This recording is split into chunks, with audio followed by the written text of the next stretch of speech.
네, 수요예배 오신 우리 모든 성도님들을 환영하고 축복합니다. 오늘은 이제 사사 기드온에 이어서 그 아들 아비멜렉에 대해서 살펴보려고 하는데요. 기드온과 아비멜렉의 이야기는 사사기에서 중심부에 위치하며 가장 핵심적인 주제를 다루고 있습니다. 바로 누가 왕인가라는 주제인데요. 우리가 지난번에 살펴본 기드온 이야기에서도 오늘 살펴볼 아비멜렉의 이야기에서도 바로 이 주제를 다루고 있습니다. 우리가 지난번 말씀을 다시 한번 기억하면은 하나님께서 기드온을 사사로 부르시고 그를 통해 미디안을 물리치는, 미디안으로부터 이스라엘을 구원하는 놀라운 승리를 거두게 하시는데요.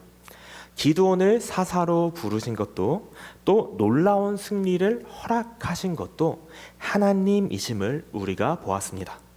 그런데 이스라엘 백성들은 누구를 왕으로 삼으려고 하였습니까?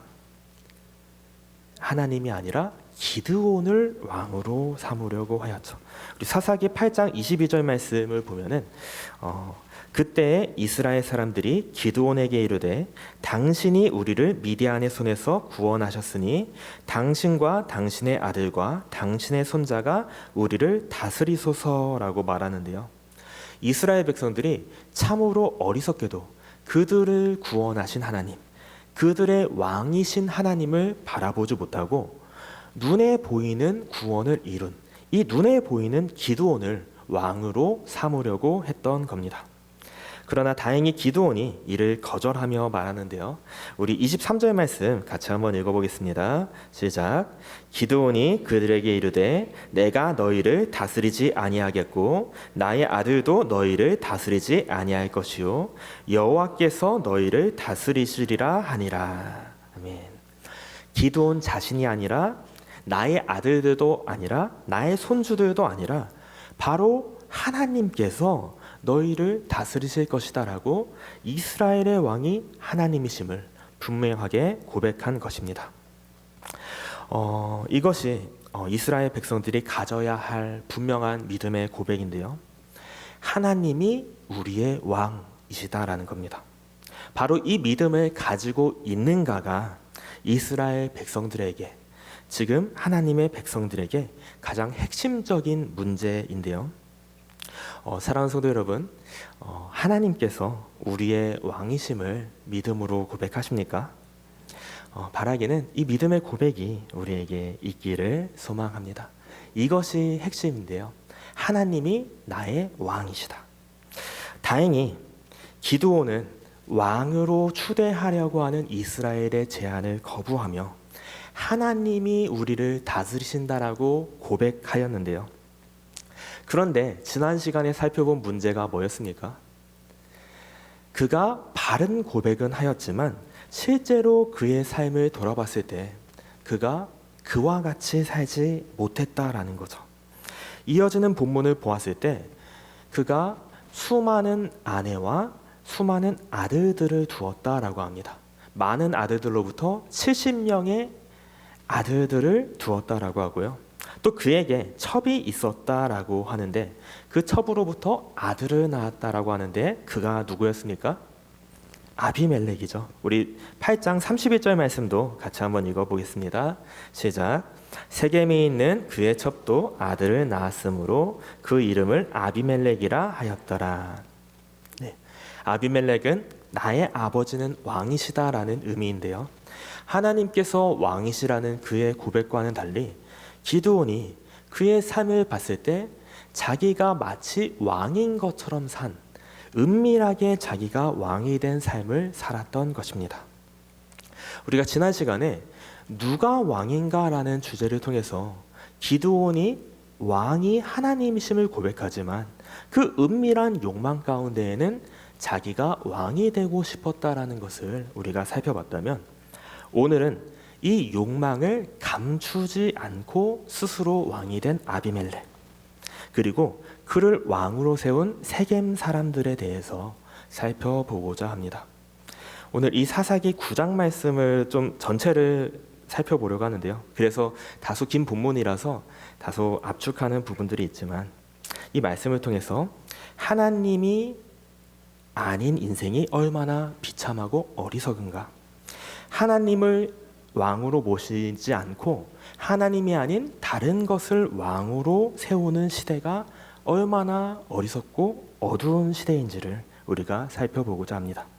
그리하여서 정말로 이들을 반면교사 삼아 하나님만을 우리 왕으로 모시며 살아가는 우리 되기를 주님의 이름으로 축복합니다.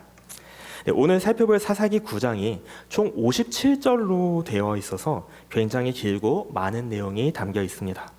하지만 크게 요약하면 크게 세 부분으로 살펴볼 수 있는데요.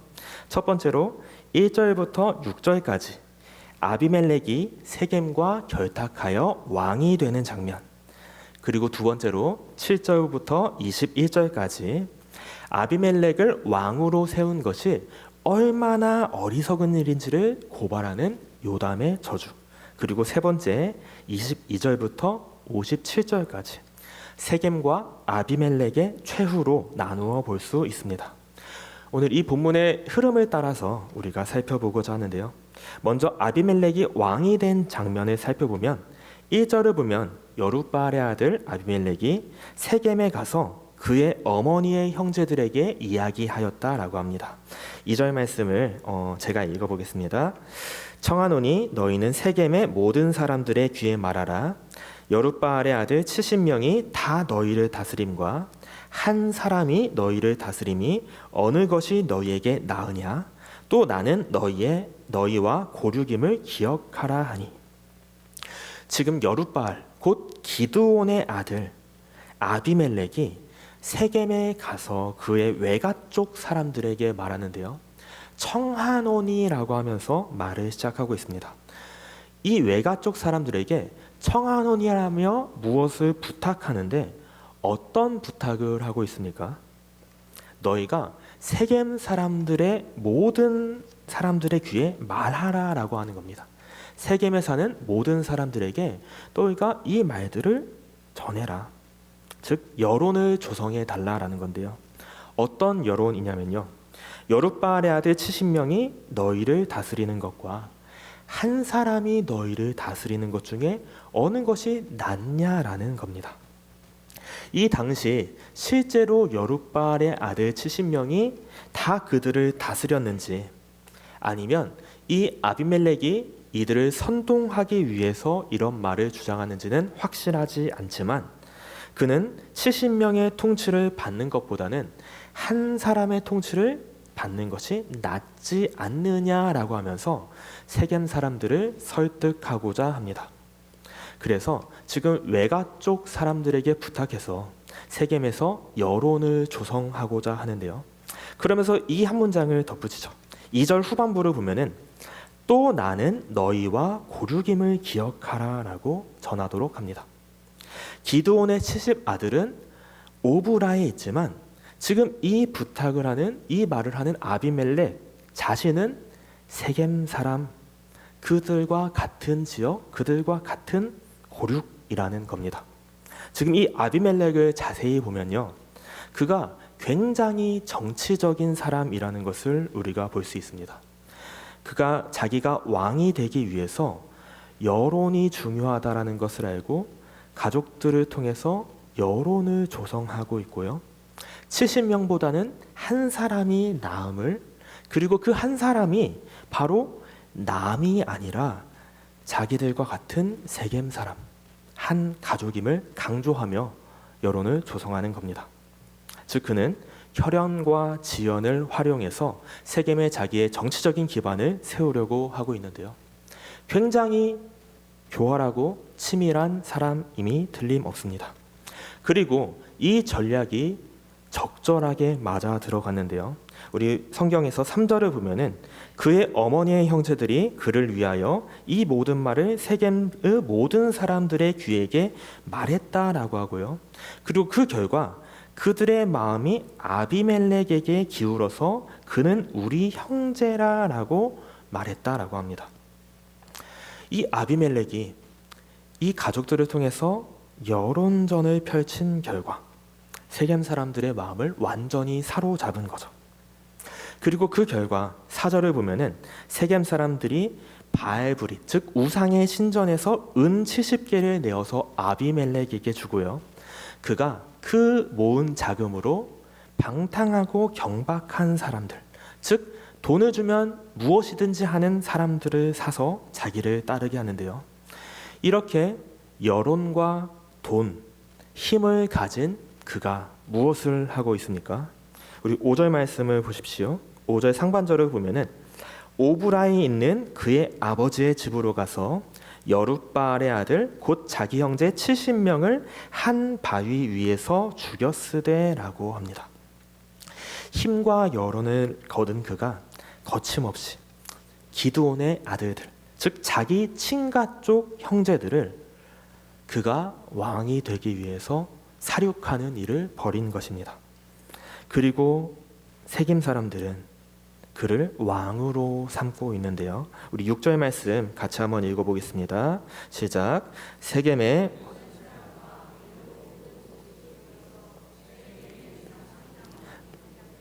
아비멜렉을 왕으로 삼으니라. 네. 사랑하는 성도 여러분, 조금 길었지만 이것이 아비멜렉이 왕이 된 내용인데요. 우리가 여기에서 무엇을 볼 수 있습니까? 우리가 여기에서 이 세상의 어두운 단면들을 볼 수 있지 않습니까? 자기에게 유리한 여론을 조성하고 힘을 갖게 되고 그 힘을 가져서 그 힘으로 자기의 정적들을 제거하고 군림하는 굉장히 교활하고 사악한 모습을 보는 거죠. 이렇게 그가 기드온의 아들들을 다 죽이고 왕으로 올라가는데요. 특별히 6절을 보면은 성경이 이 아비멜렉이 왕이 된 장소, 세겜 사람들이 아비멜렉을 왕으로 세운 곳이 세겜에 있는 상수리나무 기둥 곁이라라고 하면서 그 장소를 기록하고 있음을 볼 수 있습니다. 사랑하는 성도 여러분, 세겜이 어떤 곳일까요? 세겜이 어떤 곳입니까?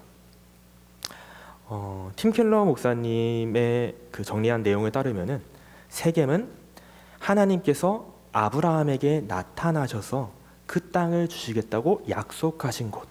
그래서 아브라함이 약속의 땅에 들어와서 여호와를 예배하는 단을 쌓은 첫 번째 장소입니다. 또 이후에 출애굽 2세대가 여호수아와 모든 백성들이 요단을 건너서 그 땅에 들어가서 하나님을 예배하려고 모인 첫 번째 장소였다라고 서술하고 있는데요. 즉 역사적으로 이스라엘의 영적인 중심지이고 이스라엘의 영적인 상태를 알 수 있는 영적 온도계가 세겜이라고 표현을 합니다. 이 아비멜렉이 왕이 된 과정도 중요하지만 그 장소 그리고 거기에 동조한 사람들이 세겜이었다라는 것이 중요한데요. 그 세겜에서 하나님을 버리고 그 잔인하게 가족들을 죽인 아비멜렉을 왕으로 삼는 일이 일어난 겁니다. 즉 이 사건에서 단지 아비멜렉의 사악함을 넘어서요, 그 당시에 이스라엘이 얼마나 타락했는지, 그들이 왕이신 하나님을 얼마나 잊어버렸는지를 우리가 볼 수 있는 겁니다. 사랑하는 성도 여러분, 우리가 여기에서 볼 수 있는 것이 무엇일까요? 역사를 잊은 민족에게는 미래가 없다라는 말이 있는데요. 마치 그와 같이 하나님의 은혜를 잊어버린 자들에게 미래가 없다라는 겁니다. 그들이 하나님의 은혜를 잊어버린 결과, 세겜에서 베푸신 그 은혜를 잊어버린 결과, 그들이 기드온을 통해서 베푸신 은혜를 잊어버린 결과, 그 은혜의 장소인 세겜에서 일어날 수 없는 일이 아비멜렉을 왕으로 세우는 하나님을 향한 반역이, 그 어처구니 없는 일이 일어난 일이죠. 일어난 것입니다. 우리가 읽진 않았지만은 사사기 바로 9장의 바로 앞에 사사기 8장 33절을 보면은 기드온이 죽은 후에 이스라엘 백성들이 바알들을 따라 음행하며 바알브릿을 자신의 신으로 삼았다라고 이야기를 하고요. 그리고 8장 34절과 35절에서 이 아비멜렉이 왕이 된 사건의 배경을 알려주는데요. 우리 같이 한번 읽겠습니다. 시작. 이스라엘 자손이 주위의 모든 원수들의 손에서 자기들을 건져내신 여호와 자기들의 하나님을 기억하지 아니하며 또 여룻바알이라 하는 기드온이 이스라엘에 베푼 모든 은혜를 따라 그의 집을 후대하지도 아니하였더라. 이스라엘이 하나님을 버리고 돌아서서 우상을 따른 결과, 자기들의 하나님, 그들을 구원하신 하나님을 잊어버린 결과, 그 은혜를 잊어버린 결과, 지금 이스라엘 가운데 있어서는 안 되는 이러한 끔찍한 사륙이, 그리고 그 사륙을 저지른 자를 왕으로 세우는 일이 일어나고 있는 겁니다. 사랑하는 성도 여러분, 우리가 이 아비멜렉을 통해서 우리가 경각심을 가지면 좋겠습니다. 이 아비멜렉의 이야기, 이스라엘의 어두운 역사가 그저 나온 것이 아니라 하나님이 왕이심을 잊어버린 결과 이러한 일들이 나왔다. 그 세겜에서 하나님께서 약속의 땅을 주시리라 약속하신 그곳에서, 그 땅을 실로 그들에게 주어서 예배를 드린 그곳에서 그 가족을 죽인 아비멜렉을 왕으로 세운 일이 일어났다라는 것을 기억하며, 정말로 하나님의 은혜를 잊어버린 결과 세상보다 더 악하게 되는구나라는 것을 바라보며 우리가 하나님이 왕이심을, 정말로 우리에게 베푼 은혜가 어떠한지를 기억하면 좋겠습니다. 바라기는 하나님만이 우리 왕이심을 기억하고 고백하며 나아가는 우리 모두 되기를 주님의 이름으로 축복합니다.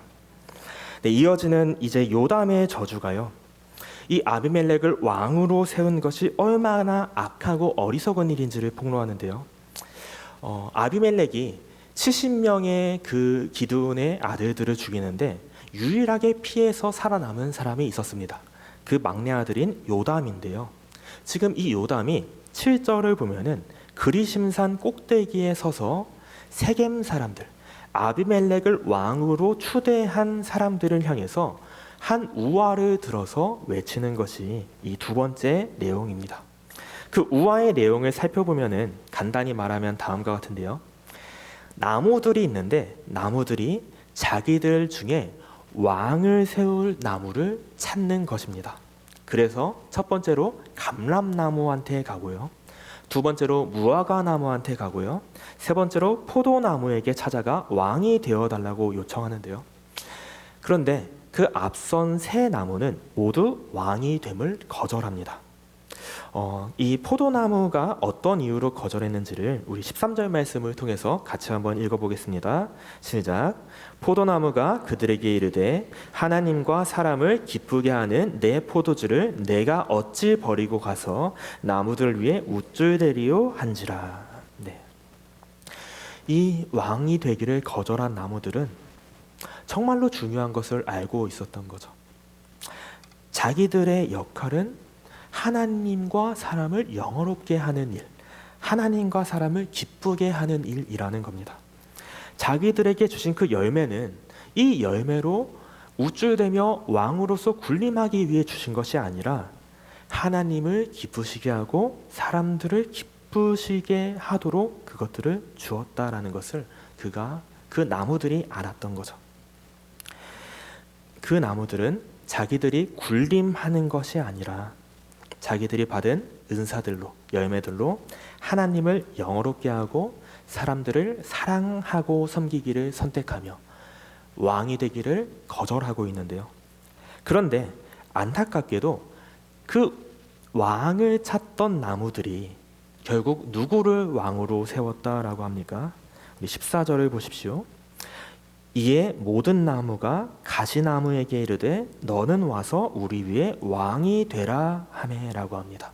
우리 이어지는 15절 말씀은 같이 읽겠습니다. 시작. 가시나무가 나무들에게 이르되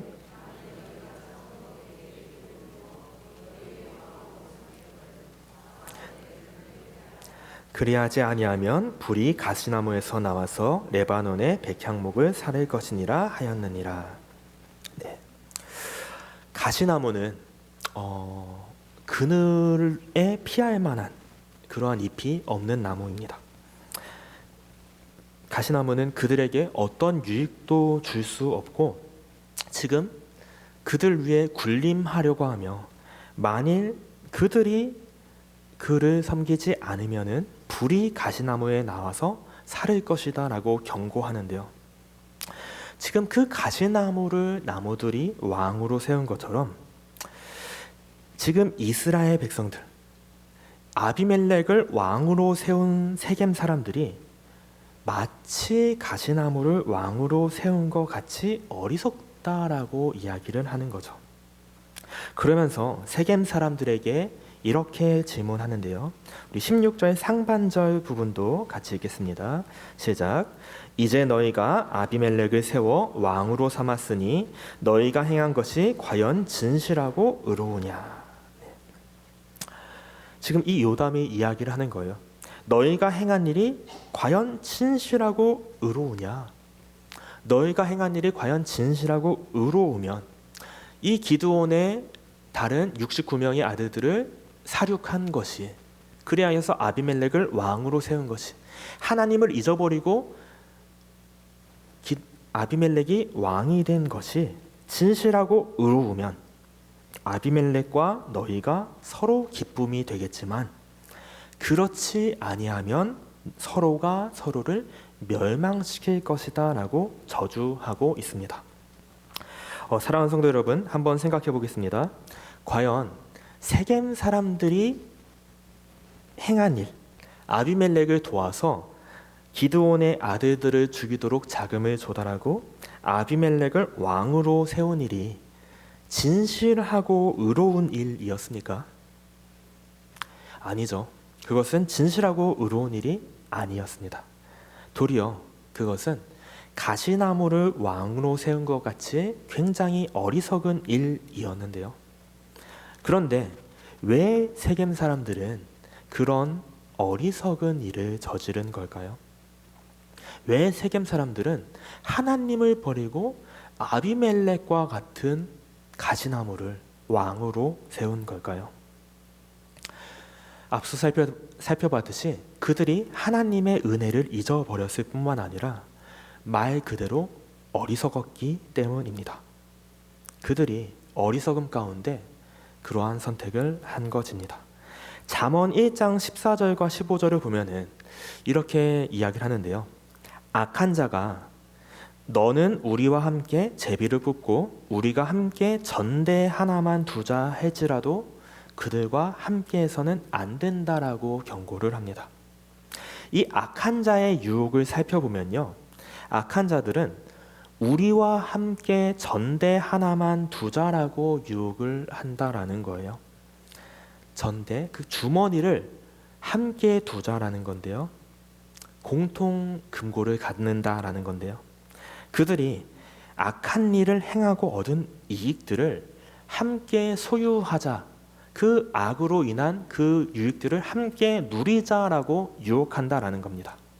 하지만 그것을 따르는 것이 어리석은 일이라고 강력하게 경고하는 게 잠언의 말씀인데요. 자, 세겜 사람들이 왜 아비멜렉을 왕으로 세웠습니까? 그것이 진실하고 의로운 일이어서 세웠습니까? 아니죠. 그것이 그들의 욕심을 채워주었기 때문입니다. 그 악을 함께 행함으로 아비멜렉을 왕으로 세움으로 얻는 이익들이 그들 가운데 있기 때문이죠. 이것은 굉장히 어리석은 일이었는데요. 우리 잠언 1장 19절 말씀은 같이 한번 읽어보겠습니다. 시작. 이익을 탐하는 모든 자의 길은 다 이러하여 자기의 생명을 잃게 하느니라. 아멘. 사랑하는 성도 여러분, 사람들이 왜 악을 선택할까요?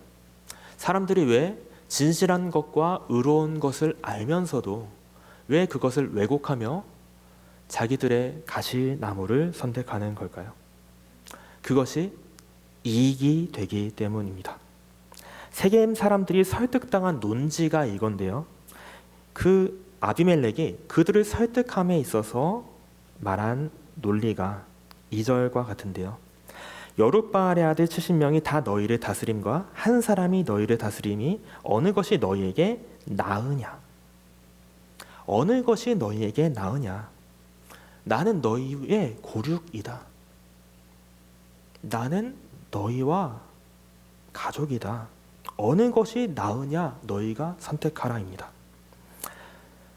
나에게 도움이 된다면 너희 또한 이득을 얻을 수 있다라는 것을 내포하고 있는 거죠. 세겜 사람들이 나에게 이익이 된다라면은 진실하고 의로운 일은 중요하지 않다라고 생각한 겁니다. 그리하여서 그 사륙을 저지르고 아비멜렉을 왕으로 세우는데요. 사랑하는 성도 여러분, 우리가 정말로 한번 세겜 사람들과 같지는 않은지 한번 돌아보면 좋을 것 같습니다. 진실하고 의로운 일보다는 나의 이익, 나의 집단의 이익을 위해서 잘못된 것을 따르며 선택하고 있지는 않은지 우리가 이 세겜의 어리석음을 본받아선 안 되겠습니다. 바라기는 순간의 이익을 위한 어리석음 선택이 아니라 참으로 의롭고 진실한 것을 선택하는 지혜로운 삶을 살 수 있기를 주님의 이름으로 축복합니다. 마지막으로 살펴볼 것이 이 아비멜렉과 이 세겜의 최후가 어떠한지를 살펴보고자 하는데요. 아비멜렉은 자기 형제들을 다 죽이고 왕이 된 자이고요. 이 세겜은 그것을 알면서도 그것에 동조해서 그를 세겜에서 왕으로 세운 자들입니다. 만일 아비멜렉이 두고두고 왕으로 군림하며 잘 산다면, 이 세겜이 두고두고 잘 산다면 굉장히 원통한 일이 아닐 수 없을 텐데요. 그런데 우리가 또 오늘 이 9장에서 볼 수 있는 것이 무엇입니까? 이 잔인한 자들, 이 어리석은 자들이 결국은 비참한 최후를 맞이한다라는 것이죠. 우리 오늘 본문 22절과 23절을 보면은 아비멜렉이 이스라엘을 다스린 지 3년에 하나님이 아비멜렉과 세겜 사람들 사이에 악한 영을 보내심에 세겜 사람들이 아비멜렉을 배반하였으니라고 하는데요. 우리가 무엇을 볼 수 있습니까? 지금 그들이 모든 것을 주관하는 것 같지만, 악이 승리한 것 같지만, 그리하여서 그 악한 자들이 풍요롭고 승리를 누리는 것 같지만 그 속에서도 하나님께서 일하고 계신다라는 겁니다. 이것이 우리가 마지막으로 기억할 것인데요. 왕이신 하나님께서는 하나님이 계시지 않은 것 같은 시대, 가장 어두운 순간 속에서도 일하고 계신다라는 겁니다. 아비멜렉이 이스라엘을 다스린 지 3년에 하나님이 아비멜렉과 세겜 사람들 사이에 악한 영을 보내심에라고 하는데요. 하나님께서 은밀함 가운데 그들 가운데 일하시고 세겜과 아비멜렉의 사이를 틀어놓는 일이 일어납니다.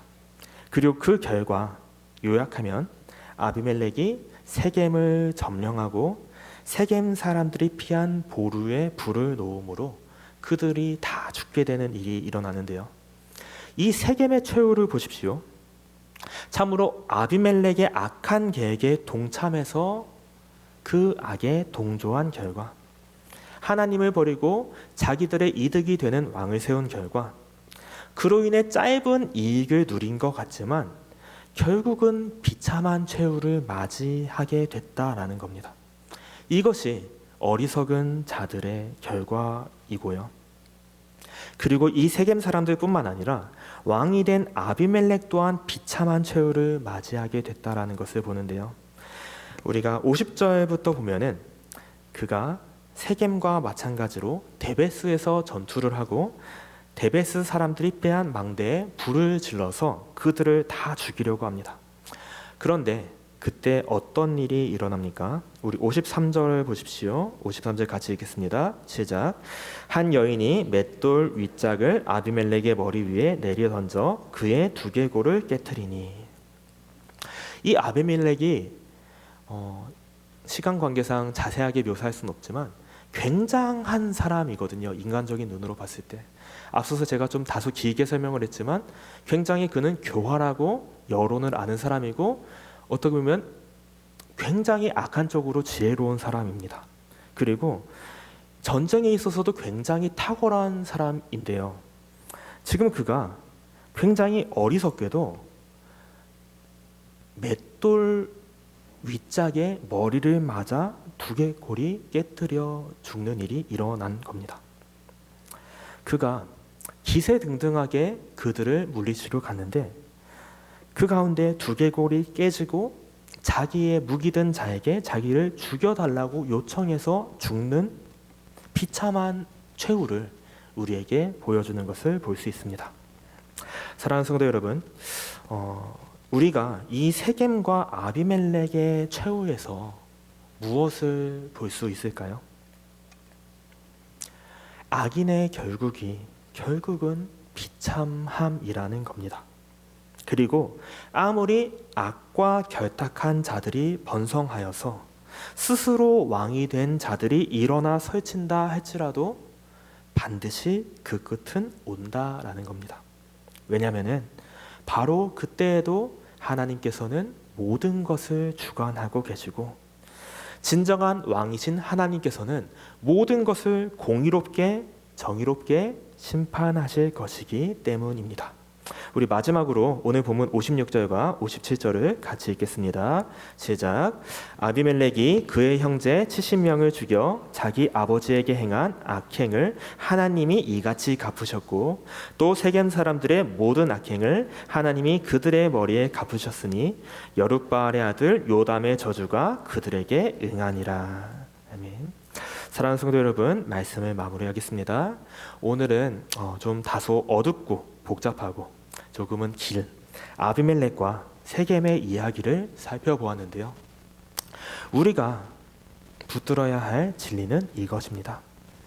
하나님만이 우리의 왕이시고 하나님께서는 지금도 일하고 계신다.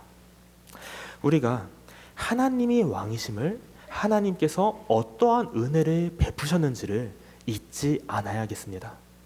그 은혜를 잊은 결과 세겜에서 아비멜렉이 왕이 된 어처구니 없는 일이 일어났다라는 것을 바라보며 정말 우리의 진정한 왕이 하나님이심을 우리가 기억하며 붙들어야겠습니다. 그리고 두 번째로 자기들의 이익을 위해서 어리석은 선택을 한 가시나무를 왕으로 세운 세겜과 달리 그들의 결국이 결국 비참함이었다라는 것을 기억하며 우리가 한순간의 이익이 아니라 참되고 의로운 것을 선택하며 나아가는 우리들이 되어야겠습니다. 그리고 마지막으로 혹 어둠이 승리한 것 같아 보이는 세계 속에서도 그 시대 속에서도 하나님께서는 일하시며 진정한 왕이신 하나님께서 반드시 공의를 이루시는 날이 온다라는 것을 우리가 기억하면 좋겠습니다. 우리가 오늘 이 사사기 9장을 기억하면서 우리가 사는 시대가 참 유혹이 심하고 악한 일들이 많이 일어날 수 있지만 우리 또한 어리석음을 선택하는 것이 유리해 보일 수도 있지만 하지만 우리의 진정한 왕은 하나님이심을 기억하며 하나님의 다스리심을 따라 참되고 의로운 것을 선택하며 살아가는 우리 모두 되기를 주님의 이름으로 축복합니다.